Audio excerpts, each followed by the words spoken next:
Assalamualaikum warahmatullahi wabarakatuh. Selamat pagi, salam sejahtera untuk kita semua. Sebelum acara ini dimulai, saya menghimbau kepada seluruh peserta untuk mengikuti webinar sampai akhir. Karena link absensi akan dikirim di akhir acara. Jangan lupa sertakan bukti screenshot selama acara berlangsung untuk membuktikan keikutsertaan Anda dalam acara webinar ini. Saya Sapta Dwi Rani, selaku pembawa acara, akan membuka acara webinar pada pagi hari ini. Yang saya hormati, Bapak Wijayanto MPD MKom, selaku Dekan Fakultas Ilmu Komputer. Yang saya hormati, Ibu Fihi Atina MKom, selaku Ketua Program Studi D3 Manajemen Informatika. Yang saya hormati, Bapak Krisna Adityangga, selaku pembicara dalam webinar ini. Yang saya hormati seluruh dosen Fakultas Ilmu Komputer Universitas Duta Bangsa Surakarta dan teman-teman peserta webinar yang berbahagia. Pertama-tama, marilah kita mengucap puji syukur atas kehadirat Allah Subhanahu wa Ta'ala yang telah memberikan rahmat serta hidayahnya sehingga dapat mengikuti acara webinar ini. Walaupun dalam keterbatasan, karena adanya pandemi COVID-19. Selamat datang di acara webinar Fakultas Ilmu Komputer Universitas Duta Bangsa Surakarta. Pada hari Sabtu, tanggal 13 Juni 2020, yang bertema Teknologi Innovation in Creative Industry. Dengan pembicara Bapak Krisna Adityangga, saya selaku pembawa acara akan membacakan susunan acara pada pagi hari ini. Yang pertama, pembukaan. Yang kedua, sambutan Dekan Fakultas Ilmu Komputer. Yang ketiga, seminar. Yang keempat, tanya jawab. Dan yang kelima, penutup.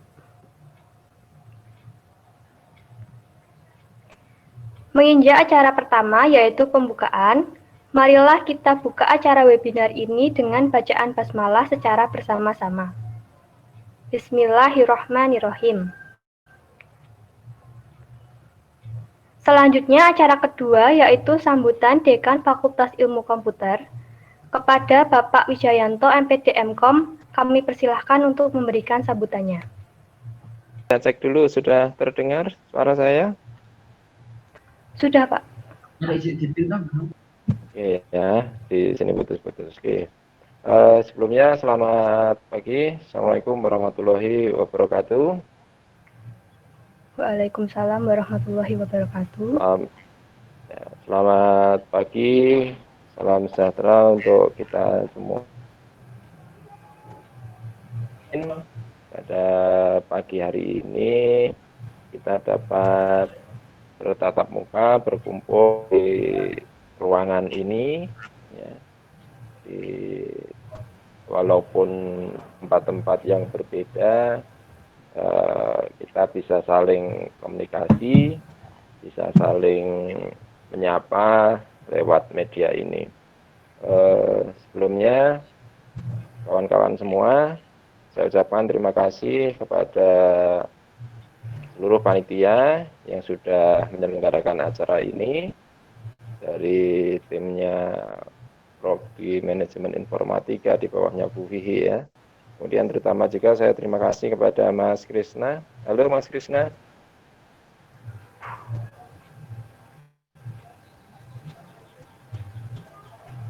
Selamat pagi Mas Krisna. Pembicara kita pagi ini.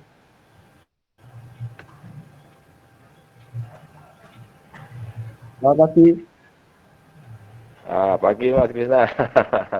Alhamdulillah. Terima kasih Mas Krisna atas kehadirannya, atas kesediaannya di pagi hari ini untuk sharing kepada teman-teman. Semoga semuanya dalam keadaan sehat walafiat, tidak ada kurang suatu apapun Mas Krisna dan keluarga. Amin. Terima kasih Pak. Amin, amin ya, gitu ya. Jadi sekali lagi terima kasih atas kehadirannya dan nanti mohon sharing ilmunya kepada teman-teman kawan-kawan mahasiswa di Fakultas Ilmu Komputer Universitas Duta Bangsa. Sekali lagi terima kasih Mas Krisna atas waktunya. Kemudian teman-teman semua, saya sampaikan beberapa hal bahwa di masa pandemi COVID-19 ini di Universitas Duta Bangsa Surakarta, maaf sebentar.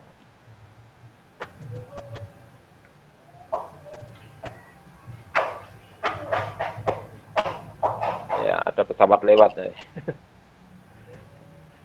Sekali lagi, saya lanjutkan teman-teman, kawan-kawan semua, mahasiswa, bahwa di Universitas Duta Bangsa Surakarta untuk proses pembelajaran saat ini masih dilakukan secara daring, gitu kan, lewat menggunakan berbagai media yang ada, khususnya e-learning, kemudian menggunakan Google, menggunakan Zoom, menggunakan Google Classroom dan lain sebagainya. Tentu ini akan membuat banyak konsekuensi, adaptasi dan seterusnya, tapi saya yakin teman-teman di situ sudah melakukannya karena kita sudah melakukan beberapa bulan terakhir dan itu tidak menjadikan masalah. Dan kemudian konsekuensi dari itu juga bahwa dari pihak kampus Universitas Duta Bangsa Surakarta, khususnya di Fakultas Ilmu Komputer, kita juga sudah memberikan subsidi pulsa kepada teman-teman untuk kegiatan-kegiatan seperti ini. Ini juga sudah tahap yang kedua kalinya kita memberi bantuan kepada teman-teman. Semoga itu dapat sedikit banyak membantu teman-teman dalam proses pembelajaran yang ada di kampus. Kemudian pada pagi hari ini untuk teknologi, inovasi teknologi pada tema pagi ini tentu ini sangat baik bagi kawan-kawan semua. Tentu banyak inovasi teknologi yang sudah ada. Nah, tentunya ini juga menuntut teman-teman, kawan-kawan dari mahasiswa, tolong di situ juga bisa memulai atau mungkin bahkan yang sudah saya ucapkan terima kasih dan terus dikembangkan, gitu kan. Akan banyak teknologi-teknologi atau inovasi-inovasi teknologi akan muncul, gitu ya. Nah, tentunya teman-teman mahasiswa di situ perlu banyak belajar, berpikir dan menciptakan sendiri, khususnya karena kalau teman-teman di situ bisa membuat kreasi-kreasi teknologi yang baru, tentu itu akan sangat membantu teman-teman semua. Karena kalau teman-teman semua di luar perkuliahan, di luar akademik, kalau perkuliahan oke lah, gitu kan. Tapi mungkin perlu teman-teman juga bisa mencari sumber-sumber atau membuat inovasi-inovasi di luar perkuliahan, dan itu akan sangat-sangat baik. Ya. Jadi tidak hanya sekedar perkuliahan, tapi apa yang bisa diperbuat di luar perkuliahan yang itu dapat menunjang kawan-kawan semua. Jadi mungkin nanti akan disampaikan oleh Mas Krisna. Kami dari Fakultas Ilmu Komputer selamat mengikuti acara ini. Semoga nanti acara ini dapat berjalan dengan lancar dan memberikan tambahan ilmu kepada kawan-kawan semua. Jadi, sekali lagi, saya ucapkan terima kasih kepada seluruh tim panitia yang sudah menyelenggarakan acara ini. Sekali lagi saya ucapkan terima kasih. Saya tidak akan berpanjang lebar. Saya akhiri. Assalamualaikum warahmatullahi wabarakatuh. Terima kasih kepada Bapak Wijianto, MPD-M.Com atas sambutan yang telah diberikan. Acara selanjutnya yakni acara inti seminar, yaitu pemaparan materi oleh Bapak Krisna Adityangga selaku pembicara, yang akan dipandu oleh Ibu Fihi Atina M.Com selaku moderator. Kepada Ibu Fihi Atina M.Com, kami persilahkan. Terima kasih Pak Sarta atas waktunya yang diberikan kepada saya. Sebelumnya, Assalamualaikum warahmatullahi wabarakatuh. Waalaikumsalam warahmatullahi wabarakatuh. Di sini saya selaku moderator akan memandu acara seminar pada pagi hari ini, gitu ya. Sebelum pemaparan materi yang akan disampaikan oleh Bapak Krisna Adia. Yangga. Nah, di sini saya akan bacakan dulu profil beliau, ya. Yang pertama adalah beliau ini sebagai aktif akademik, lulusan dari Magister Ekonomi Universitas Islam Indonesia, ya Pak.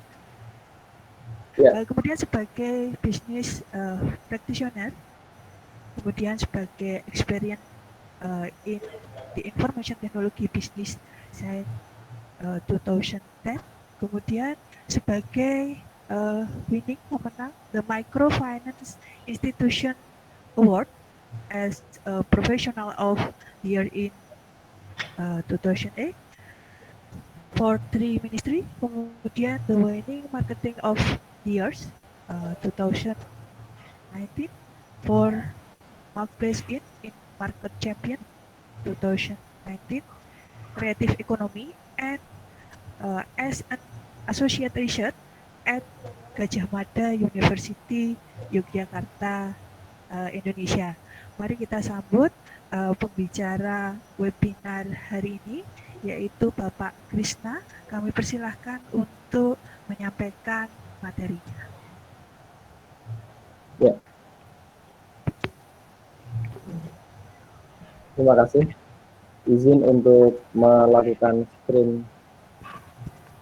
share screen ya. Ya, Pak.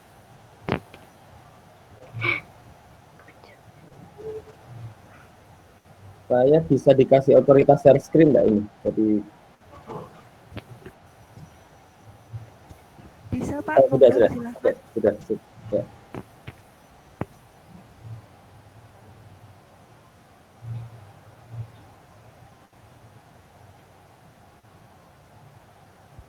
Ya, terima kasih.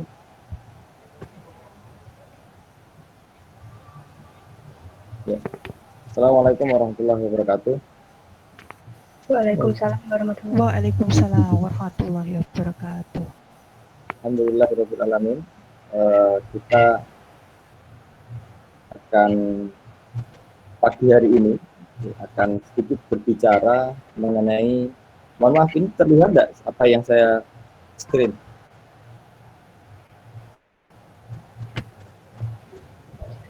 Terlihat enggak?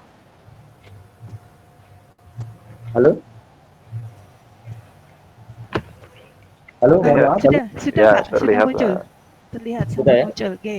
Ya. Jadi saya akan mencoba untuk berbagi ya hari ini, karena temanya kita sebenarnya cukup santai, kita berbicara masalah entrepreneurship di dalam dunia digital, teknologi, dan faktanya memang sekarang ini dunia digital itu memang cukup menarik, dan mau tidak mau kita harus mengalami adanya digitalisasi dalam kehidupan kita. Ya. Kita kasih judul mungkin pasnya apa yang kemudian harus kita adaptasi di dalam era entrepreneurship digital ini. Yang pertama adalah kita harus memiliki pemahaman bahwasanya kecepatan itu penting banget. Ya.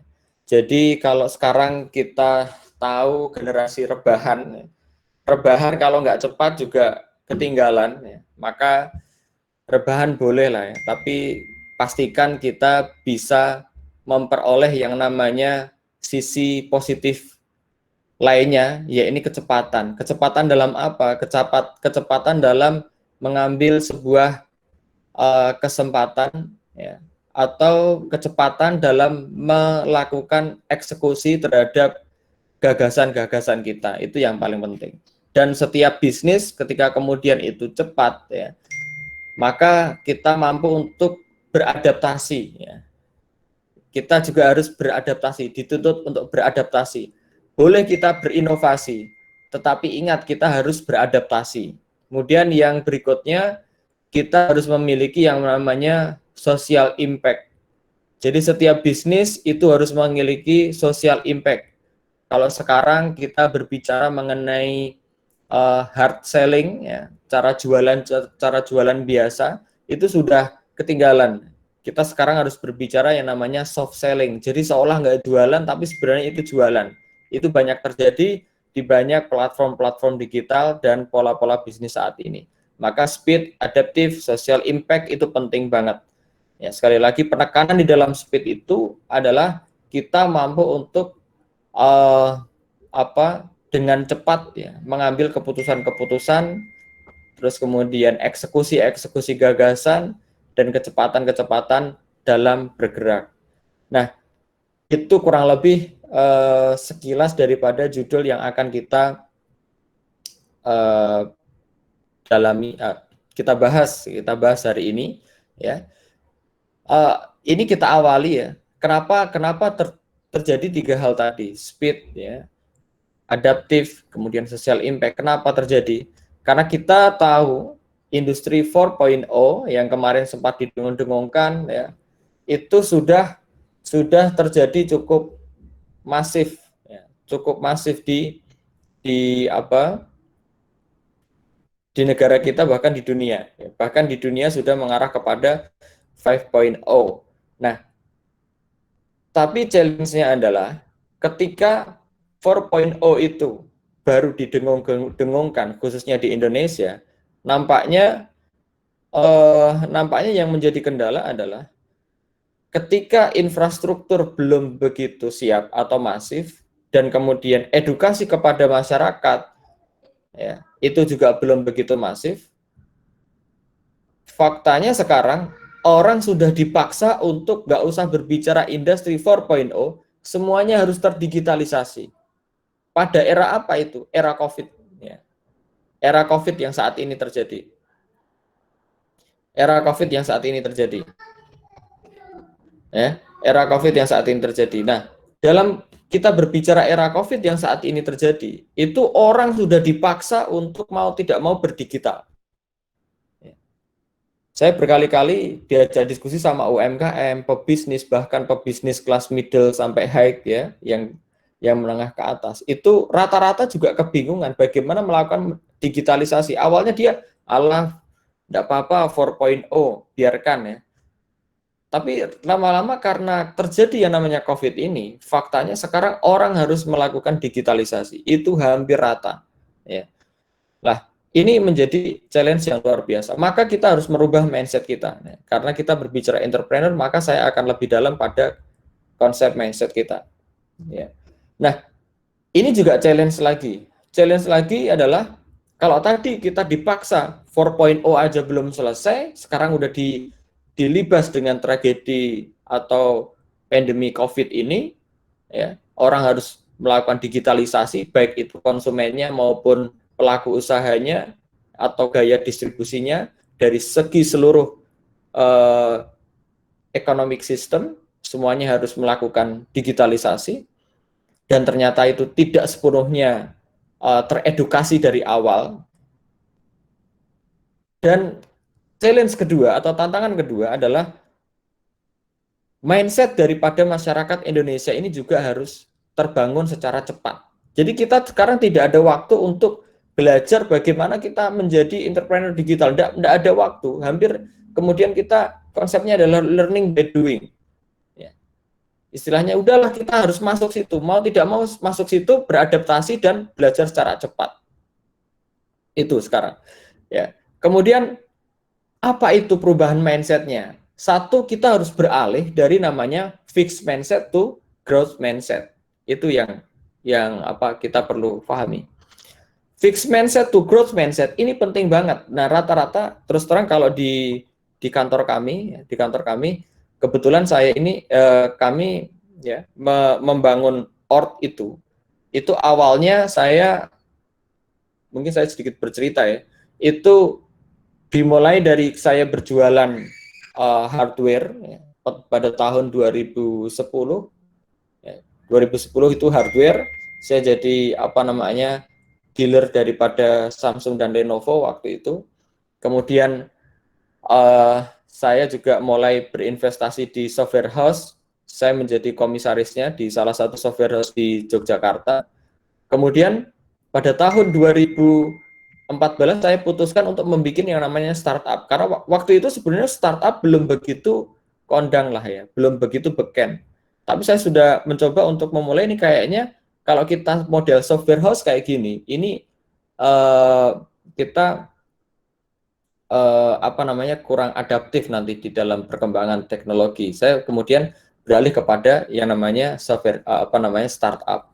Startup dan software house ini berbeda. Kalau software house mungkin biasanya orang order sesuatu project, order untuk sebuah software kemudian dibuatkan gitu ya. Tapi kalau startup dia hampir dapat dikatakan tidak menerima project, tetapi dia ngedrive daripada konsumen berdasarkan data konsumen behavior yang dia harus ambil. Nah ini. Nah maka dari itu hal yang menarik di sini adalah kita waktu mengembangkan perusahaan ini mulai dari saya sama istri sebenarnya. Saya sama istri, kemudian saya mengajak satu orang dan satu orang itu nggak paham sama sekali teknologi. Ya. Dapat dikatakan ya waktu itu memang dia sebagai tukang las waktu itu. Saya ajak. Ya. Terus kemudian masarkan teknologi nggak paham juga gitu. Tapi saya punya prinsip bahwasanya di dalam industri, membangun sebuah industri menuju perusahaan yang besar, itu kita harus mampu mengupgrade seseorang. Dan modal utamanya adalah integritas. Jadi tidak hanya skill, ya. Tidak hanya skill saja, tetapi integritas.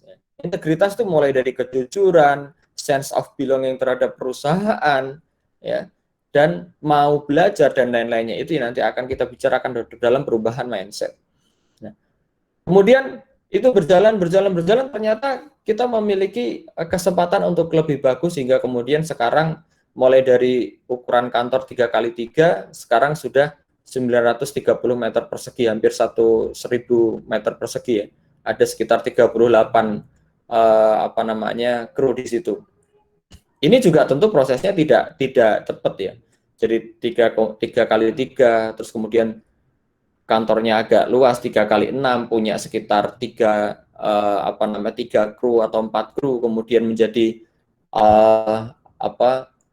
jadi 6x3, kemudian 1,5 daripada gedung.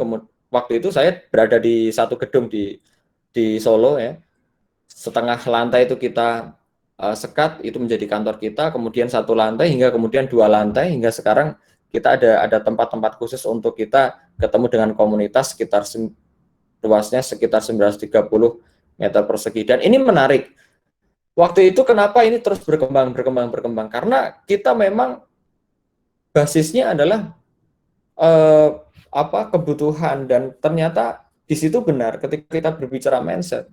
Rata-rata daripada kita, ya, saya tidak kemudian menjelek-jelekkan, tetapi memang faktanya di lingkungan kita saat ini, apalagi kita di daerah, kita harus benar-benar mengupgrade mindset daripada seluruh kru untuk mengarah dari fixed mindset to be growth mindset. Waktu itu saya mencoba untuk mengarahkan fixed mindset to be growth mindset. Itu kebetulan yang magang di tempat kami itu ada dari India, ya. Kemudian ada dari Bangladesh, ada dari Malaysia, ya. Ada beberapa negara itu magang di tempat kita. Namun demikian itu menjadi hal positif. Kenapa? Karena itu menjadi sebuah pertukaran budaya. Kita bisa melihat ternyata pola kerjanya teman-teman Indonesia, khususnya daerah, dan khususnya Solo dan sekitarnya, itu bagaimana kemudian ketika ditabrakkan dengan sebuah kultur budaya pekerjaan yang di negara lain. Kalau hari ini kita juga saat-saat integrasi dengan Jepang, dan alhamdulillah perusahaan kita insya Allah opening di Jepang, cuman saat ini ada kondisi COVID, ini kayaknya agak tertunda, namun semoga bisa cepat. Nah, waktu kita juga ada semacam pertabrakan kultur budaya, mindset, itu terlihat banget. Ternyata kualitas kita memang perlu di-upgrade luar biasa. Jadi, fixed mindset itu benar-benar mengakar di dalam budaya kita. Ini perlu dipecah, perlu dibongkar. Sehingga fixed mindset to be growth mindset itu penting. Mulai dari skills-nya. Skills-nya itu rata-rata begini, kalau saya lulusan ini, saya ya ini, gitu. Saya bisanya ini. Ya saya kalau dikasih tantangan ini, saya nggak bisa Pak. Saya bisanya ini Pak, saya nggak bisa. saya perlu tanamkan ke rekan-rekan bahwasanya tukang las yang dulu saya rekrut itu sekarang sudah dapat sertifikat Amazon Infrastructure, ya. Dan dia sudah sangat senior, dia menjadi senior sekarang. Pada kurun kurang lebih sekitar ya mulai dari 2014 ya, mulai dari 2014 hingga sekarang itu. Dan itu otodidak, dia benar-benar belajar coding, belajar apapun. Akhirnya dia ketika head to head sama tim Amazon dari Singapura, ketika tim Amazon dari Singapura datang ke Indonesia, kemudian dia bisa mengimbangi dan mereka salut karena arsitektur kita sudah sangat rumit dan kompleks dan ternyata bisa kita jalankan dengan baik. Ini suatu hal yang sangat luar biasa. Begitu juga teman-teman lain-lainnya, saya berharap seperti itu. Kalau di dalam sebuah perusahaan digital itu kita tahu bahwasanya bahasa coding atau kemudian teknologi itu akan mengalami yang namanya deprecated atau aus ya. Dia akan berganti terus kemudian ada teknologi baru kita harus pelajari dan adaptasi dan lain sebagainya. Itu harus kita pelajari. Kalau kita tidak seperti itu kemudian kita menyerah karena ada sebuah constraint atau batasan yang membatasi diri kita, itu ya udah kita tidak mampu lagi untuk kemudian menerima sebuah challenge dan kita tidak bisa beradaptasi terhadap era daripada agility yang saat ini terjadi. Ya, jadi kita harus keluar daripada fixed skill. Ya. Terus kemudian kita harus mampu untuk jadi untuk mengarah kepada sesuatu hal yang tidak membatasi diri, itu kita harus siap menghasilkan sesuatu hal daripada kerja keras kita. Jadi kita harus improvement terus. Hari ini saya belajar ini, besok meningkat lagi. Jadi di dalam startup itu dapat diibaratkan kita belajar itu benar-benar lebih cepat daripada silabus atau kurikulum di dalam sebuah perguruan tinggi. Jadi tidak perlu menunggu waktu 1 semester untuk belajar sebuah case atau sebuah teori tertentu atau sebuah disiplin tertentu, tetapi kita deadline itu harus selesai kurang lebih 1 pekan. Jadi kita kasih dana research, kita kasih waktu research, kemudian itu digunakan, kemudian mereka berkolaborasi untuk kemudian mengadaptasi daripada teknologi-teknologi terbaru. Itu harus dilakukan. Apapun posisi kita harus mampu untuk selalu belajar. Kemudian yang kedua, kita harus merubah challenge mindset kita. Ya, jadi kita tidak bisa menghindar. Kadang ketika ada challenge itu kita menghindar, something to avoid ya. Kita menghindar dari sesuatu, kemudian reveals lack of skill, gives up easily. Jadi kita benar-benar kalau ada challenge, jangan di sini, kita pakai yang sini aja. Nah, gitu kadang gitu. Nah, kita tidak bisa kemudian merubah challenge to be opportunity. Ya. Kita tidak bisa merubah challenge to be opportunity. Ya. So be embrace and opportunity to grow and remains persistent. Ini yang penting. Jadi kita harus mampu merubah challenge to be opportunity secara bertahap. Caranya gimana? Ya, tentunya growth mindset itu harus dibentuk tidak hanya diri sendiri. Kalau sekarang ada istilah yang namanya collaboration ya, atau collapse lah. Kita biasanya ada, yuk kita collapse yuk ya. Kolaborasi ya, co-kreasi ini bisa merubah challenge to be opportunity. Dan orang itu harus melepas ego ya. Harus melepas ego. Itu yang paling penting. Kalau kemudian kita sedikit-sedikit ada ego dan lain sebagainya, wah itu sudah nggak zamannya sekarang. Kemudian effort ya. Effortnya itu kita tidak perlu berpikir yang nggak penting ya. Only needed if you are not good enough. Ya. Kita berpikirnya itu esensial aja. Ya. Kita berpikirnya esensial aja effortnya itu. Jadi yang nggak penting itu buang aja lah. Gitu. Pemikiran buruk dan lain sebagainya, dugaan-dugaan yang nggak jelas, nggak based on data itu buang aja. Ya. Jadi di dalam sebuah industri digital itu perlu yang namanya kita harus reading the data. Atau disebut sebagai data driven ya. Data driven. Kita harus benar-benar mampu menjadikan data sebagai acuan di samping sebuah teori-teori segudang kita, argumentasi dan sebagainya. Tetapi kita harus memiliki yang namanya data driven. Kita bayangkan kita membuat sebuah apps gitu ya, sekarang banyak sekali aplikasi, terus kemudian kita main asumsi-asumsi terus, tetapi tidak menggunakan data driven, data analitik dan lain sebagainya, maka kemudian kita yang main adalah asumsi. Kenapa kamu membuat ini? Karena asumsinya ini, hipotesanya ini, karena berdasarkan ini, dibuat-buat sendiri itu story-nya atau narasinya. Akhirnya ya apps itu nggak bisa kompetitif. Nah terus terang itu ort itu waktu kita membangun ort, ya mulai dari kita itu sempat lakukan research itu tour de Java dari seluruh Jawa, kita tour bener, turun ke lapangan melakukan research, itu data story yang kita dapatkan itu sangat banyak, 500-an lebih data story itu, dan itu selalu kita update. Jadi kalau dikumpulkan 500 sampai sekarang sudah berapa ribu itu ya yang sudah kita dapatkan.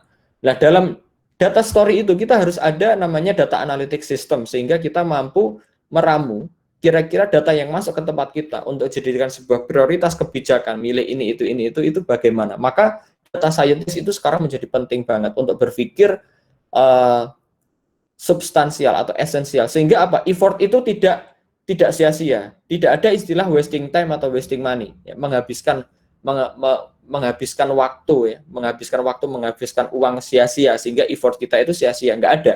Maka kita harus berpikir selektif terhadap proses kita. Kemudian mindset berikutnya adalah feedback. Ya, kita ketika memberikan sebuah feedback itu tidak kemudian always gets defensive, ya. Selalu seolah-olah defensif gitu, enggak. Ya. Tapi kita harus memberikan feedback itu kita kemanfaatannya apa. Jangan kemudian Anda keras kepala terhadap identitas Anda. Saya ini loh. Saya memberikan, ketika ada sebuah respon gitu ya, kita memberikan feedback, saya adalah ini, bukan. Tetapi ketika memberikan respon itu, kamu maunya apa? Anda mau dibantu apa? Gitu. Jadi hampir melepas identitas kita, tetapi kita benar-benar ketika melepas itu tujuannya apa? Useful, ya, kemanfaatan, ya. Kemudian learns from it, ya, belajar daripada itu. Kita juga belajar daripada respon-respon, ya, feedback. Kemudian identify areas to improve. Kita akan kemudian menyeleksi kira-kira mana beberapa hal yang kita perlu improve. Ya. Kemudian setbacks, ya. Kita tidak boleh yang namanya blames other. Kita menyalahkan each other gitu, tidak bisa. Kita saling menyalahkan, ini salah ini tidak. Di dalam perusahaan kalau kita mengelola teman-teman inovasi, teman-teman yang berkreasi, kita tidak boleh namanya blaming, tidak boleh. Ya, tidak boleh sama sekali kita blaming. Kita ada sebuah sistem yang kita sudah sepakati, per period kita akan evaluasi, dan kita sudah sangat transparan. Pekerjaan itu transparan sekali, apalagi teman-teman yang mungkin WFH atau study at home, ya. Kita kan akan transparan tuh. Kita memiliki log activity management, sehingga kita benar-benar bisa transparan dengan banyak knowledge management tools, ya. Ada Trello, ada Jira dan lain sebagainya. Itu kita bisa lihat activity-nya, sehingga orang itu tidak mungkin kemudian blaming, karena setiap orang itu mengetahui proses. Ketika kemudian ada sebuah kesalahan, kenapa dia tidak ungkapkan dari awal? Harusnya itu sudah kita sepakati. Di tengah-tengah ketika ada kesalahan juga harus ada segera yang namanya diskusi. Maka diskusi, kemudian kolaborasi, kemudian koordinasi. Jadi kalau di dalam sebuah startup itu ada namanya daily meeting, ya. Setiap pagi kurang lebih sekitar 15 menit atau 10 menit kita akan update. Meskipun itu sebenarnya secara monitoring setiap orang sudah melihat semua aktivitasnya. Nah, kita akan lakukan yang namanya daily meeting untuk kemudian berbicara tentang sesuatu hal yang meminimalisir adanya blaming atau saling menyalahkan. Ya. Jadi use assign to work harder next time. Jadi kita selalu masuk di dalam sebuah pekerjaan dengan benar-benar, dan itu sifatnya memang kolaboratif. Jadi tidak ada yang kemudian kita berbicara tentang blaming atau saling menyalahkan. Selanjutnya adalah ketika kita berbicara tentang diri kita berbicara tentang bagaimana kita menjadi growth mindset, ya. Nah, sekarang kita berbicara tentang bagaimana knowing customer, ya. Knowing customer itu yang paling penting. Saya kebetulan ada beberapa materi tentang COVID-19, ya, tetapi kita berbicara yang dasar-dasar aja karena kita batasnya adalah entrepreneur digital. Oke. kita ketika berbicara user experience, kayak kejadian COVID kayak gini, ya, kejadian COVID kayak gini, itu kita harus benar-benar mampu memahami behavior daripada masyarakat atau segmentasi yang akan kita tembak. Ya. For example, misalnya, apa yang dimaksud di dalam presentasi ini, ya, ini ada SLA, ada XLA. Ya. Kita mungkin, sebagian dari kita mungkin sudah ada yang memahami apa itu SLA, Service Level Agreement. Service Level Agreement itu sederhananya adalah sebuah paper order, ya, kertas order yang sudah disepakati oleh pemesan dengan kita, gitu ya. Ya, antara pemesan dengan kita. For example misalnya adalah seorang waiters dan seorang pemesan makanan di sebuah restoran.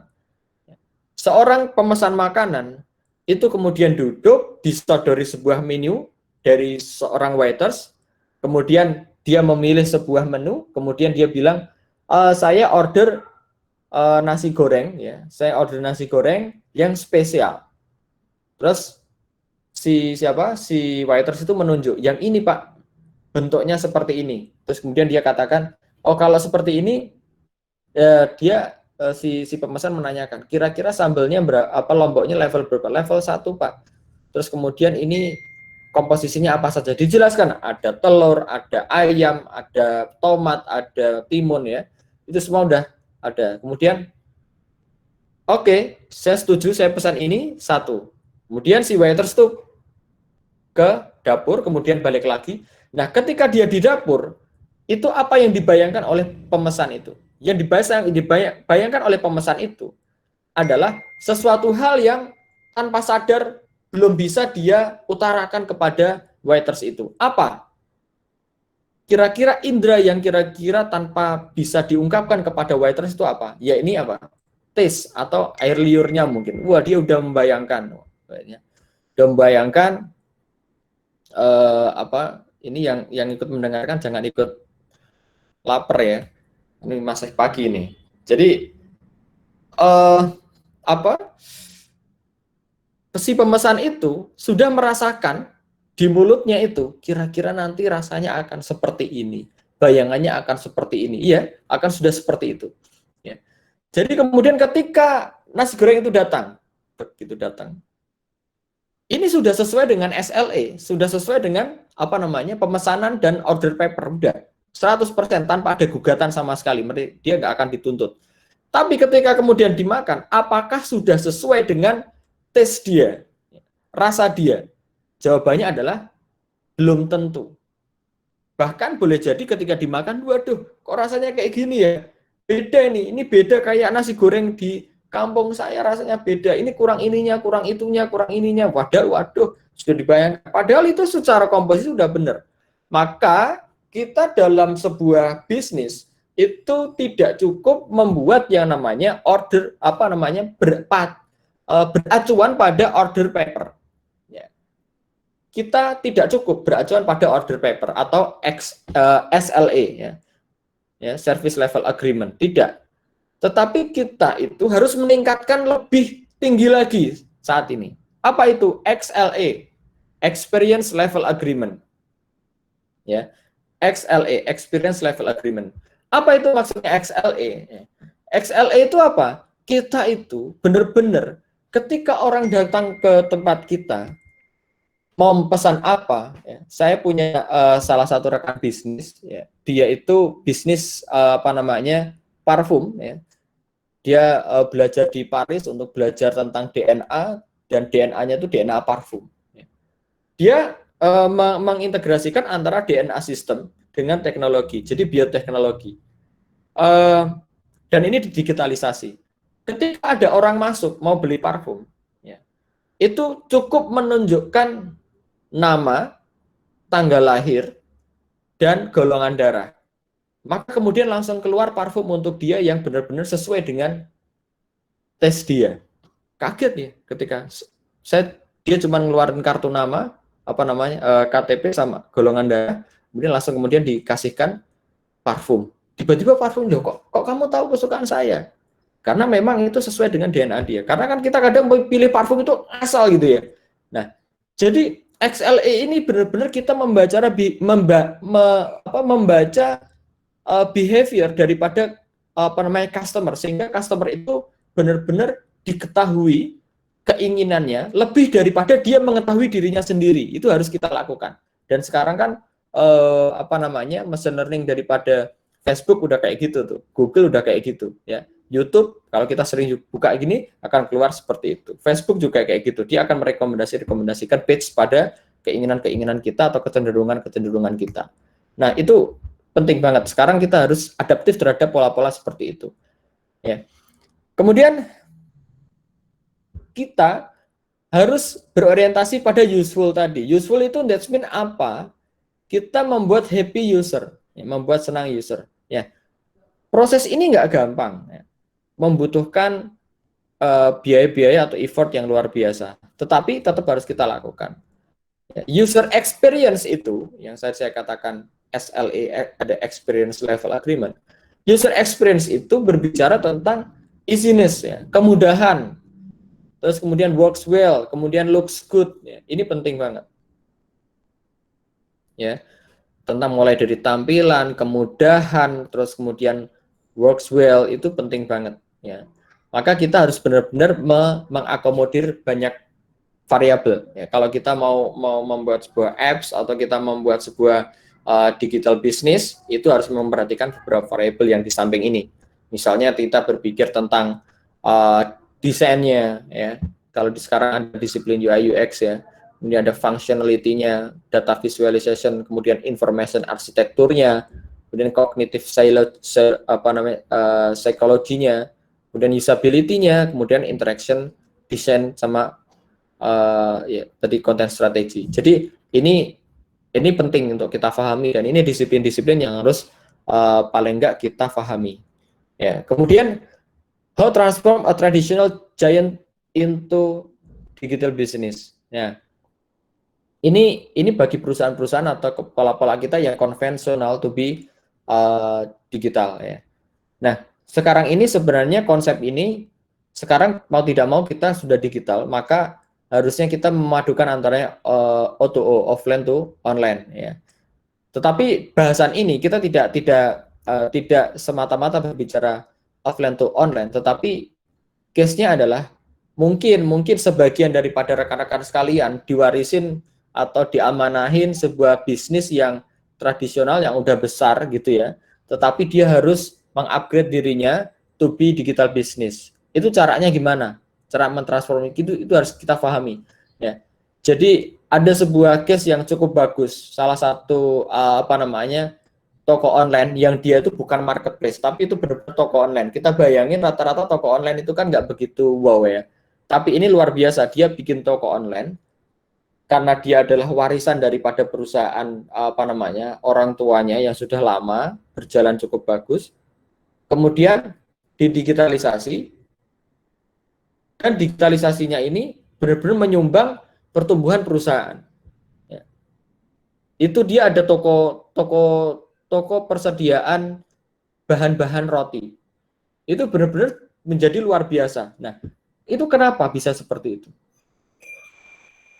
Jadi dia harus memperhatikan digital business agility. Jadi agility itu ketangkasan, maknanya agility mungkin tepatnya kita berbicara ketangkasan dalam konteks flexibility ya. Ketangkasan ya. Dia harus mampu melihat awareness itu pada dua sisi. Ya. Awareness, behavior, dan situation. Ya, ini harus dia pahami. Jangan kita mensalah artikan membangun awareness. Itu penting banget ya. Contohnya seperti apa? Ya. Jadi jangan sampai kita salah menghabiskan effort kita untuk membangun branding sebuah perusahaan. Nah, rata-rata kita itu membangun branding itu berlebihan, tetapi internalnya kurang bagus. Ini menjadi masalah. Atau sebaliknya, internal udah dibangun terus, brandingnya nggak pernah. Ini berbalik-balik. Maka pola-pola seperti ini perlu kita pahami, dan apalagi kita di industri digital ini mudah sekali nge-brand, mudah sekali menjadi sebuah artis lah, atau orang yang terkenal, famous ya, famous people itu mudah sekali, sangat mudah. Namun demikian itu perlu kita sinkronisasi dengan apa yang terjadi pada situasional di dalam perusahaan kita dan behavior pada segmentasi yang akan kita tembak. Kira-kira proporsional nggak sih saya akan membangun brand ini ya? Karena brand ini penting, karena sekarang kan kita kalau digital itu berbicara tentang brand itu penting banget, nanti akan berpengaruh kepada pembuatan desain iklannya, desain kontennya, hingga kemudian visualisasi daripada produk kita, sehingga kemudian nanti menentukan pricingnya, kemudian nanti segmentasi age-nya atau umur atau usia daripada customer itu nanti akan ditembak yang mana, arahnya mana, nanti mau seperti apa, itu perlu dipikirkan. Karena dunia ini sudah ramai sekali ya, kalau kita buka digital atau sosial media itu sudah ramai banget, maka kita perlu yang namanya analisis awareness. Kemudian kita harus melakukan yang namanya information decision making. Ya. Apa itu information decision making? Ya, jadi kita harus mampu men-screening dan melakukan data analisis terhadap informasi-informasi yang ada. Ya, itu penting banget. Kemudian fast execution, ya, kita harus mampu melakukan proses-proses dinamisasi terhadap proses kerja atau proses produksi kita, kemudian resource kita. Jadi ya dinamis sekali. Jadi perusahaan-perusahaan itu kalau sekarang itu memang rata-rata sih sangat dinamis melakukan positioning jabatan dan kemudian merubah proses bisnis. Wah, ini luar biasa. Kadang wah ini kok bisnisnya mencela-mencela sih. Kok berubah ini berubah. Lah ya, kalau kita nggak berubah, dia tidak adaptif lah, itu harus dirubah. Nah, jadi pola-pola seperti itu harus terjadi dan itu dimaklumi dalam era-era saat ini. Ya, oke. Mohon maaf, ini kita masih berapa menit lagi? Halo? Halo? Halo. Ya, berapa menit lagi, Bu? Masih 30 menit, Pak. Oke, saya tambah ya. Nanti saya Monggo. kalau berlebihan. Terima kasih, nanti saya ingatkan. Oke. Baik. Oke, kita berbicara tentang agility is something important to answer dynamic market. Ya. Saya tekankan sekali lagi, ketangkasan di dalam digital entrepreneur itu mutlak sekali. Ini pembahasan lebih gamblang daripada yang tadi mindset ya. Ini lebih kepada menjelaskan urgensinya. Dari setiap agility, ketangkasan itu, atau kemudian dinamisasi, wah gini, ya, jadi agility itu memang ada plus minusnya. Plusnya adalah kita tangkas, kita cepat merubah strategi menjadi strategi yang adaptif, tetapi apa? Biasanya agility ini resikonya adalah tim nggak siap, ya, tim nggak siap. Atau kemudian rencana itu menjadi amburadul karena berubahnya cepat sekali. Ya. Karena konsekuensi agility ini banyak. Karena dia harus menerima challenge, dia harus memahami requirement. Ya. Caranya terus kemudian ya saya lanjutkan dulu. Welcoming challenge requirement ya, dia menerima challenge, dia harus memahami requirement atau data-data yang masuk. Sebenarnya yang diinginkan seperti apa dalam challenge seperti ini? How to change to be opportunity. Itu harus difahami benar requirement-nya kayak apa and how to change challenge to be opportunity. Kemudian frequent delivery of software ini berapa lama kira-kira? Kemudian face-to-face conversation is the best. Ini harus kita karena harus melakukan data research, observatory, maka data-data ini gimana caranya diotomasi. Kita harus berpikir itu. Kemudian kita harus mampu memotivasi seluruh kru kita untuk membangun ide-ide yang memang harus sudah terdisrupsi, ide-ide yang sudah berubah, ide-ide yang tiba-tiba kok berubah. Lu Bapak ini kenapa kok tiba-tiba ide-idenya berubah seperti ini? Identitas itu jangan mengalahkan jangan mengalahkan agility. Itu penting banget. Karena jangan-jangan kita salah mengartikan identitas kita dalam sebuah bisnis. Ya, itu penting. Kemudian business people and developers cooperating daily. Ya. Ini kita harus mampu memanajemen teman-teman bisnis dan developer untuk kolaborasi bersama setiap hari. Jadi di dalam sebuah perusahaan digital itu tidak dibayangkan bahasanya yang di situ cuma orang-orang developer aja.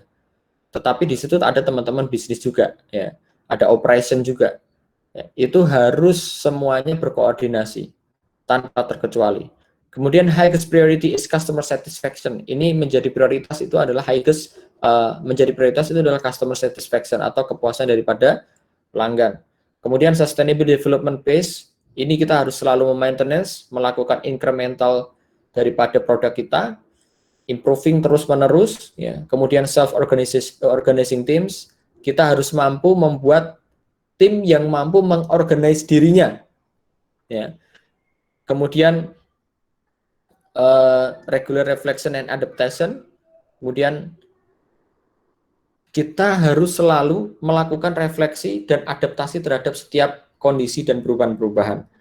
Ya, kemudian dari kesemuanya itu harus kita konsep secara simpel, dipahami oleh semuanya. Ini yang memang kita perlu tajam. Jadi orang yang bisnis di era sekarang ini, digital entrepreneur, itu orangnya setiap hari itu think about simplicity concept. Terus kemudian yang kedua, melakukan fast agility policy, ya. Jadi dia harus cepat melakukan kebijakan-kebijakan yang agile, ya. Kemudian continuous attention to technical excellence, progress measure by working software. Jadi seluruhnya itu benar-benar measurable atau terukur, ya. Semuanya harus terukur, tidak bermain asumsi. Karena kalau udah bermain asumsi dalam kondisi pekerjaan yang serius seperti ini, orang cenderung blaming atau saling menyalahkan atau mudah menyalahkan orang lain atau mencari-cari kesalahan orang lain atau salah mengambil keputusan dalam mengambil atau mendiagnosa dari sebuah kesalahan. Itu yang menjadi masalah. Ya. Lah, di sampingnya ada Lian. Lian ini sifatnya lebih cenderung kepada otak kiri, ya. Dia lebih cenderung kepada mengaturnya, bagaimana agility itu mampu termanage dengan baik. Ya. Dia berpikir tentang anggaran, maka dia berpikir tentang eliminate waste, ya. Eliminate waste. Jadi dia bagaimana mengeliminasi daripada pemborosan effort yang nggak penting-penting, maka dia berbicara tentang tools, ya. Kemudian build quality in. Jadi dia mampu, ini tugasnya HR nih, harus ada yang build quality. Jadi kayak gini, build quality, create knowledge, defer commitment, ya, itu salah satu pekerjaan yang berat sekali. Bahkan kalau rekan-rekan tahu Apple sama Microsoft, ya, itu ya yang cukup bagus itu memang Apple. Nah, tapi ini saya ambil kasusnya Google, ya. Jadi Apple, Microsoft, Google itu ada salah satu departemen namanya jabatannya evangelist. Evangelist ini adalah orang yang tugasnya untuk istilah Jawanya adalah ngopeni, ya. Ngopeni daripada SDM yang potensial, dan kita memfasilitasi itu menjadi sebuah teman, dan dia menjadi nyaman bekerja dan knowledge-nya berkembang, kemudian komitmennya tumbuh terhadap perusahaan dan terus melakukan research luar biasa. Itu evangelist. Evangelist itu dia yang kemudian mendiagnosa kira-kira ini stres, ini harus dikasih ini. Makanya kan kalau di perusahaan-perusahaan teknologi itu kan tempatnya nyaman, ya. Dan itu tidak karena apa-apa, itu karena rekomendasi dari evangelist. Dan evangelist itu karena dia yang memastikan adanya integritas di dalam sebuah perusahaan dari employee-nya, maka evangelist ini tidak sedikit. Kalau di Google itu gajinya lebih tinggi 3 kali lipat daripada senior developer. Ya, ini luar biasa. Ya, makanya kalau yang terkenal sih evangelist yang di Apple, ya. Cuman ini by case aja, kita berbicara tentang yang di Google. Nah, Kemudian ada juga bagaimana kita memastikan sebuah task itu terdeliver secara cepat ya. Kemudian masyarakat itu juga atau masyarakat atau kru kita itu benar-benar respect, kemudian mampu mengoptimasi daripada celah-celah yang muncul. Nah, itu berbicara tentang LEAN ya. Oke. How prioritization vs risk, ini saya kira kita skip.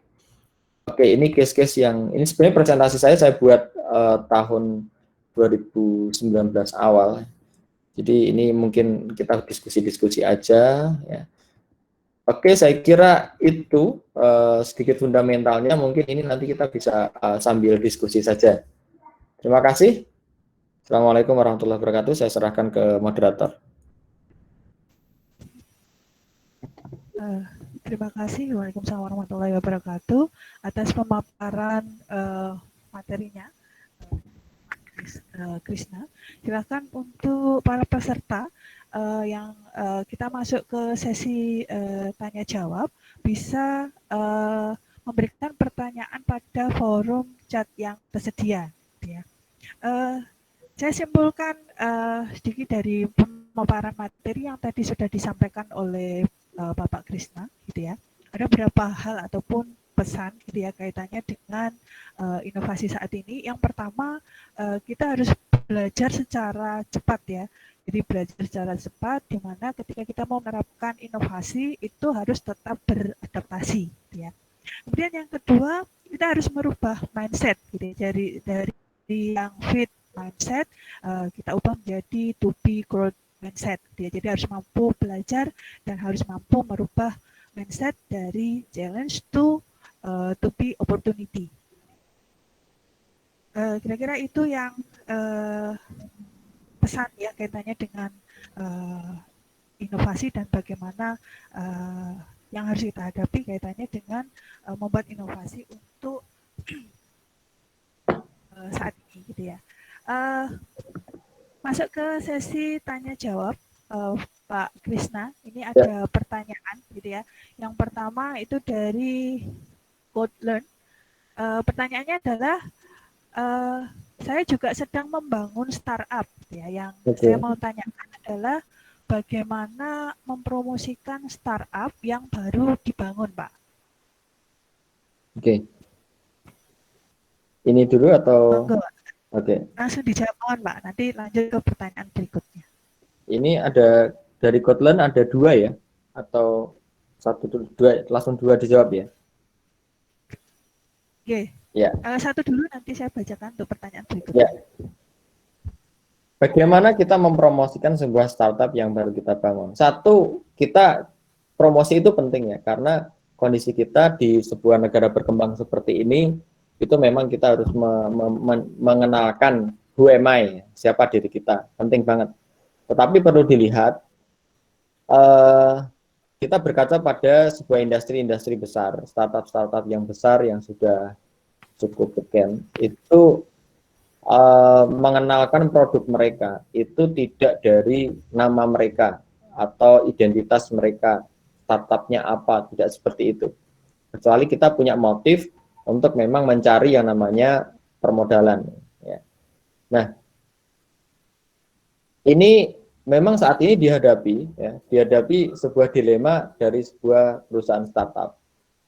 Kalau saran kita, mungkin ya kita udah berjalan cukup lama, alhamdulillah hingga sekarang bisa cukup masif dan kita akan mengembangkan di beberapa negara juga.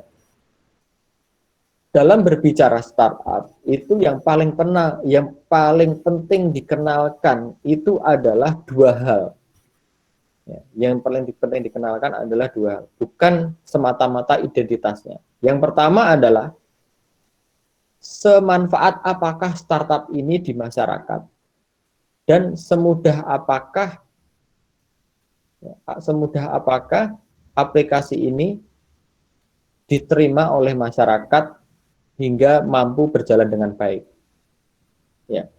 Kalau itu sudah diterima kemanfaatannya dan kemudahannya serta bisa berjalan dengan baik, maka kita akan mudah mengenalkan who am I. Ya, kita akan mudah mengenalkan who am I. Ya, saya pun juga menjadi introspeksi juga dalam konteks-konteks ketika banyak juga startup yang ke tempat kita, karena kita juga ada business incubation juga ya. Di ORT kita kemarin membuat business incubation, ada sekitar 10 startup. Dan memang rata-rata mereka mengedepankan apa namanya identitas itu karena menginginkan yang namanya capital. Saya kira itu penting juga, tetapi jangan kebablasan, harus segera diikuti teknologi yang memang useful dan easiness. Itu penting banget. Itu nanti insya Allah akan dikenal sendiri. For example, kita berbicara Gojek, kita berbicara Facebook, kita berbicara Microsoft, kita berbicara Apple, itu kayak gitu tuh. Kegunaannya dulu, kemanfaatannya dulu. Hingga saat ini pun, ya, ORT ini usianya sekitar 3-4 tahun. Ya. Rata-rata startup itu akan rise itu sekitar 5 dan sampai 7 tahun. Ya. Karena saat-saat itu dia harus memunculkan, menilai kemanfaatan daripada significant useful daripada platform tersebut. Ya. Menuju 5 tahun itu kan nggak sedikit, nggak sebentar. Maka kita harus survive. Di situ saat-saat kita untuk research terus, membuktikan ini, menambal sulam ini, kira-kira gagasannya ini apa. Nah itu memang lama. Nggak ada startup yang sifatnya instan ya. Nggak ada sifatnya instan. Kita kenal banyak aplikasi-aplikasi yang langsung muncul itu prosesnya lama. Rata-rata ada 5 tahun, ada 7 tahun ya. Kemudian itu baru muncul kedengaran suaranya, itu ada banyak seperti itu. Maka yang paling penting dalam melakukan promosi startup ini, pastikan useful dan easiness. Lalu kemudian toolsnya apa? Toolsnya ya manfaatkan tools-tools yang umum ya, seperti social media marketing, ya, digital marketing strategi yang umum ya. Kalau memang kita belum fix ya, jadi di dalam sebuah startup itu ada tahap-tahapan ya. Yang pertama adalah MVP itu harus terpenuhi, minimum viable product. Identitas daripada produk kita harus clear. Itu berdasarkan apa? Berdasarkan daripada research kita. Kemudian yang kedua MPP ya. Minimal MMP, minimum marketing product ya. Jadi bagaimana produk ini sudah layak untuk dipasarkan. Nah, dalam proses itu kan tetap kita membutuhkan sebuah portofolio untuk dipresentasikan ke investor. Nah, saran saya jangan lakukan keburu-buru lakukan yang namanya paid marketing. Paid marketing. Nanti kalau rekan-rekan menggunakan strategi paid marketing, takutnya nanti sudah boros duluan, habis duluan itu. Ya, habis duluan uangnya. Dan yang kedua, produk belum teruji. Lah itu menjadi bumerang, naudzubillah min dzalik. Itu penting banget. Maka dari itu, pastikan ritmenya itu tepat. Hingga saat ini, ORT masih melakukan yang namanya organic marketing. Kita belum menggunakan paid marketing lah. Biaya marketing kita itu sangat amat sedikit, bahkan dapat dikatakan belum. Ya, maka ORT juga belum begitu masif, kita belum masih tarik-tarik ya. Tapi alhamdulillah respon publik cukup besar. Kita ada di 20 negara dan kemarin waktu dipanggil ke istana pun kita kemarin juga menyampaikan beberapa hal disclaimer, kita ini masih muda dan kita masih melakukan proses-proses untuk kemudian survive lah. Itu harus benar-benar argumentatif dan kita harus tahu alasannya, jangan asal-asalan. Wah saya nggak mau melakukan ini, memang kita nggak ada resource-nya, jangan. Kita memang harus persiapkan itu. Saya kira itu, Ibu, mungkin ada. Oke, terima kasih Pak Krisna. Lanjut ke pertanyaan kedua, masih tadi dari Gordon. Bagaimana mendapatkan modal dari para pemilik modal atau bagaimana meyakinkan pemilik modal itu untuk menanamkan modalnya di startup yang kita buat atau yang kita bangun? Ya, ini nyambung ya. Jadi ketika kita membuat yang namanya aplikasi, itu memang biasanya kita akan dikenal. Ini orang siapa sih? Apalagi kita orang daerah. Kita bukan siapa-siapa. Rata-rata memang startup yang itu yang sudah rise itu rata-rata memang dia backgroundnya sudah ada, profilingnya udah ada. Nah, kita harus membuat yang namanya profiling. Profiling founder itu harus jelas. Profiling founder harus jelas. Saya terus terang basicnya tidak di teknologi, tetapi saya memiliki story of technology trading mulai dari tahun 2010 dan itu harus kita bangun. Dan portofolio founder, portofolio daripada narasi yang memang itu bagus dibangun sebuah apps itu harus terbentuk. Jadi kita harus menguji cobakan itu. Kan dalam sebuah startup itu kan ada konsep sebelum produk itu rilis ada yang namanya, bahkan sebelum di develop itu ada namanya usability test. Ya. Kita harus melihat produk ini usable enggak, gitu, useful enggak, gitu. Itu harus kita tes dulu. Ya. Seperti itu. Sehingga story kita itu akan kita buat yang namanya pitch deck, ya, pitch deck. Kita pitching ke investor, ya, membawa pitch deck tersebut, nggak usah business plan. Pitch deck itu presentasi tentang produk kita dan kita butuhnya apa dan mereka akan seperti apa. Itu nanti akan kita paparkan kepada mereka. Dan terus terang, hingga saat ini kita tidak kemudian mencari investor pola-pola seperti itu, bahkan investor itu banyak yang datang ya, bahkan dari luar negeri dan lain sebagainya. Asalkan apa? Asalkan produk rekan-rekan itu benar-benar seksi. Pastikan produk itu seksi. Seksi dalam futuristiknya sekitar 5 tahun atau seksi dalam artian sudah memiliki banyak portofolio atau useful atau mungkin sudah memiliki monetize. Rata-rata sih monetize itu belum ya. Dan rata-rata staging daripada penanaman modal di startup itu memang mulai dari yang tidak besar.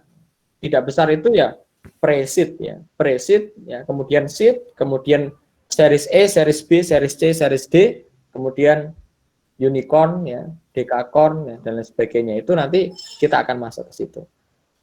Oke, next time kita berbicara tentang capital strategy for startup ya gitu ya.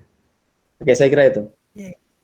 Ya, siap Pak Krisna. Jadi itu aja kalau saya simpulkan dari jawaban beliau tadi untuk pertanyaan pertama, mempromosikan startup itu adalah membangun yang useful dan easiness dan menggunakan tool-tool yang umum gitu ya.